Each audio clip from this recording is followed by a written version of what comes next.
At the calm of dawn, when the sun gilded the sands of the desert, God remembered his promise. The time of waiting had come to an end.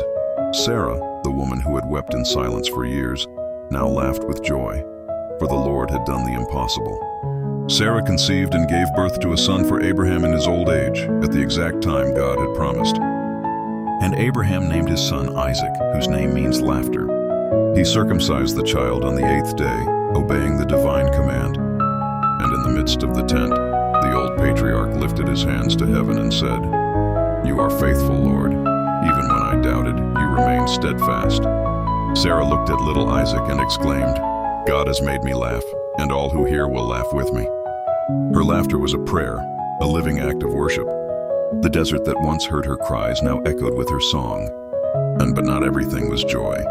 When Isaac grew and was weaned, Abraham held a great feast in his honor. And there, Sarah saw something that pierced her heart deeply. Ishmael, the son of Hagar, was mocking little Isaac. Her protective mother's heart burned, and she went to Abraham, saying, "Cast out this slave woman and her son, for the son of this servant shall not inherit with my son Isaac." The words of Sarah pained Abraham, for Ishmael was also his son. But God spoke to him in a dream and said, "Do not grieve for the boy or for your servant. Do whatever Sarah tells you, for through Isaac your descendants shall be called. But I will also make a nation of the son of the servant, for he is your offspring." By dawn, Abraham prepared bread and a skin of water. He placed them on Hagar's shoulders, gave her the child, and sent them away. The desert received them in its eternal silence. When the water was gone, Hagar, weak and weary, laid the boy under a bush, walked a short distance away, and broke into tears, saying, "I cannot watch my son die." Then God heard the voice of the boy, and the angel of the Lord called to Hagar from heaven, saying, "What troubles you, Hagar? Do not be afraid, for God has heard the voice of the boy. Arise, lift him up and hold him by the hand, for I will make him into a great nation." Then God opened her eyes, and she saw a well of water. She ran to it, filled the skin, and gave the boy a drink. And the boy grew, lived in the wilderness, and became an archer.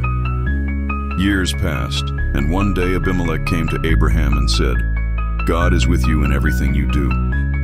Let us make a covenant of peace between you and me." Abraham agreed and swore that he would never deal falsely with him. There, in Beersheba, Abraham planted a tamarisk tree, lifted his hands to heaven, and worshipped, saying, "The Lord is the eternal God." And so ended that chapter in the story of faith. The God who promises, fulfills. The God who tests, strengthens. The God who is silent, prepares. Because when you trust, God acts.